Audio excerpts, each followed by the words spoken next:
नमस्कार दोस्तों, मैं अमित कुमार शास्त्री अमृतसर पंजाब से।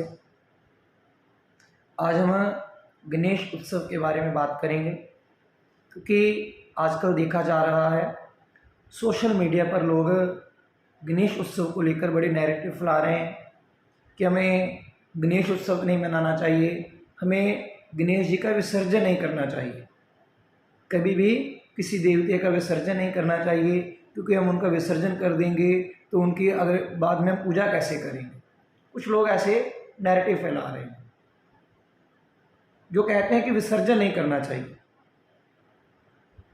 उनको पहले बता दें कि जब नवरात्रे आएंगे तो सभी घर में, जो उत्तर भारत का जो नियम है, घर में माता का स्वरूप खेतरी बीजी जाती है, जौ बीजे जाते हैं। खेतरी माता जो होती है उसको माता का स्वरूप माना जाता है। जब नवरात्रे खत्म होते हैं तो उसका भी हम विसर्जन करते हैं। तो क्या हम पूरा साल माता जी की पूजा नहीं करते? विसर्जन, जब हम कोई भी हवन करते हैं, कोई भी पूजा पाठ कराते हैं, तो सभी देवताओं का आवाहन होता है, नवग्रहों का आवाहन होता है, शिव जी का आवाहन होता है, विष्णु जी का आवाहन होता है, सभी देवताओं का आवाहन होता है। जब हवन की पूर्ण आहुति हो जाती है तो क्या हम उनका विसर्जन नहीं करते? जब दोबारा पूजन करते हैं तो दोबारा उनका आवाहन होता है, लेकिन ये नहीं होता कि हम उनका विसर्जन नहीं करेंगे।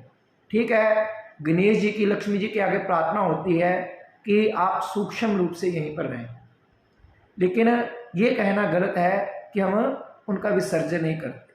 जो स्थूल रूप से हम देवताओं को बुलाते हैं उन सबका हमें विसर्जन करना ही पड़ता है। सूक्ष्म रूप से प्रार्थना की जाती है कि सूक्ष्म रूप से यहीं पर रहो, गणेश जी के आगे भी ये प्रार्थना होती है। लेकिन ये कहना कि अगर आप गणेश जी का विसर्जन कर दोगे तो लक्ष्मी जी का भी विसर्जन हो जाएगा, ये बात कोई न्याय संगत नहीं, हास्यप्रद बात है। मैंने अभी एक सोशल मीडिया पर मैसेज पढ़ा कि अगर आप गणेश जी का विसर्जन करोगे तो लक्ष्मी जी का भी विसर्जन हो जाएगा, तो फिर दीपावली पे आप पूजा कैसे करोगे? ये तो बड़ी ही हास्यप्रद बात है कि जब हम गणेश जी का विसर्जन कर रहे हैं तो लक्ष्मी जी का विसर्जन कैसे हो जाएगा? चलो, अगर कहते कि विष्णु जी का विसर्जन कर रहे हैं तो साथ में लक्ष्मी जी का हो जाएगा, तो बात थोड़ी तर्क संगत भी होती। हम इस त्योहार के विषय में आपको बताते हैं। गणेश उत्सव कोई आज के समय में प्रारंभ नहीं हुआ, काफ़ी पुराने समय से ये रीति चली आ रही है।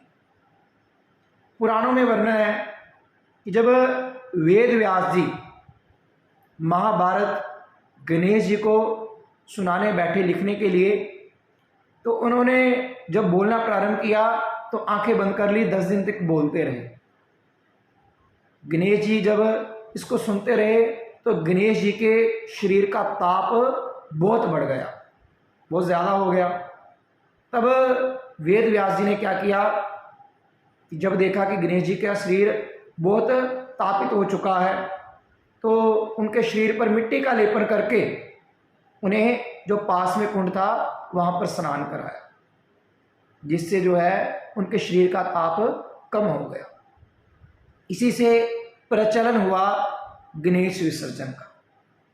हम सिद्धि विनायक चतुर्थी वाले दिन, भाद्रपद शुक्ल पक्ष की चतुर्थी तिथि, जिसे पुराणों के अनुसार गणेश जी का प्रागट्य उत्सव माना जाता है, उस दिन गणेश जी की स्थापना करते हैं और 10 दिन तक, 9 दिन तक इसकी पूजा की जाती है।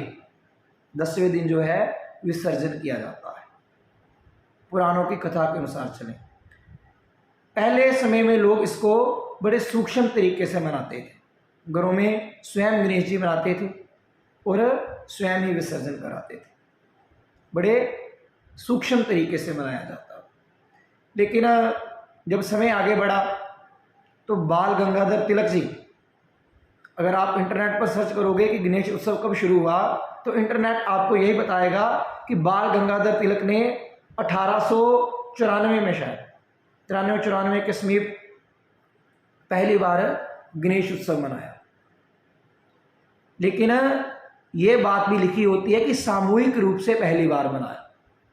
घरों में काफ़ी समय पहले से मनाया जाता था, लेकिन बाल गंगाधर तिलक जी ने जब अंग्रेजों के खिलाफ सभी को एकत्रित करना था तो उनके पास कोई बड़ा मंच नहीं था। आज के समय में भी हमें जब कोई सी लोगों को इकट्ठा करना हो तो हमें कोई ना कोई त्यौहार, कुछ ना कुछ प्रोग्राम रखना पड़ता है ताकि लोग सभी एकत्रित हो जाएं। तो उन्होंने क्या किया कि चलो गणेश उत्सव तो होता ही है, इसको थोड़ा बड़े पैमाने पर मनाते हैं। तो उन्होंने इसको पहली बार सामूहिक रूप से मनाया।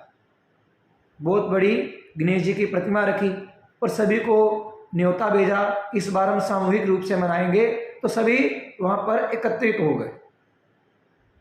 तब बाल गंगाधर तिलक जी को एक मंच मिल गया अपनी बात लोगों तक कहने के लिए। तो पहली बार ये महाराष्ट्र में हुआ था, जिस कारण इसका सबसे पहले प्रचलन महाराष्ट्र में ही हुआ। धीरे धीरे कुछ टेलीविज़न के ज़रिए, कुछ यूट्यूब के माध्यम से लोगों ने इस उत्सव को और माना और अधिक जाना, और आजकल तो पूरे भारत में इसको सामूहिक रूप से मनाया जाता है। जब किसी त्यौहार का प्रचलन हो जाए, जब कोई त्यौहार इतना फैल जाए, तो उसके विषय में हमें कभी भी नेगेटिव नहीं फैलाना चाहिए, कभी भी उसकी नेगेटिविटी नहीं फैलानी चाहिए। क्योंकि जब हम नकारात्मक चीज़ें कहते हैं तो उसका दोष हमें तो लगता ही है, साथ में एक समाज पर बुरा असर भी जाता है। जब कोई त्यौहार प्रारंभ होता है तो उस त्यौहार के साथ बहुत से लोग जुड़े होते हैं, बहुत से लोगों के घर इन त्योहारों की वजह से ही चलते हैं। अगर हम बात कर लें गणेश उत्सव की, तो गणेश उत्सव में जब पंडाल लगता है, जो गणेश जी का भोग बनता है, कहीं जगह से तो सामान खरीद कर लाते हैं ना लोग, गणेश जी को गाड़ी में लेकर आते हैं, लेकर जाते हैं। बहुत से लोगों के घर इन त्योहारों की वजह से चलते हैं। जब किसी त्यौहार का इतना ज़्यादा प्रचलन हो जाए तो उसके विषय में कहना कि ये गलत है, ये त्यौहार ही गलत है, तो ये नेगेटिविटी फैलाना अच्छी बात नहीं है। हमने पहले ही बताया है कि गणेश उत्सव आज के समय में नहीं प्रारंभ हुआ। गणेश उत्सव बड़े पहले प्राचीन समय से प्रारंभ हुआ है, और त्योहारों को मनाने का तरीका समय समय पर बदलता रहता है। जैसे हमने एक बार पहले भी वीडियो में बताया था कि जो रक्षाबंधन होता था पहले समय में, केवल आचार्य रक्षा का वचन लेते थे राजा से, महामंत्री को रक्षाबंधन मानकर या राजा को रक्षाबंधन मानकर, जो आचार्य लोग होते थे, जो वैदिक लोग होते थे। धीरे धीरे समय बदला तो लोग एक दूसरे को बांधने लगे। जब लोगों पर आक्रमण होते थे तो लोग एक दूसरे को रक्षा का वचन देते थे कि भाई तू मेरी रक्षा करना, मैं तेरी रक्षा करूँगा।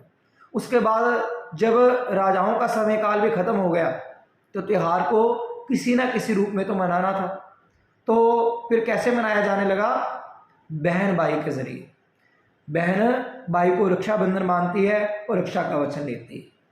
समय समय के अनुसार त्योहारों को मनाने का तरीका बदल जाता है।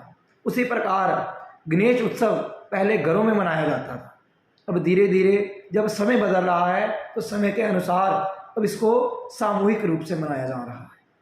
तो सभी से यह प्रार्थना है, कभी भी किसी भी त्यौहार पर नैरेटिव ना फैलाएं, क्योंकि जो त्यौहार होते हैं किसी एक के लिए नहीं होते, किसी एक खास संप्रदाय के लिए नहीं होते।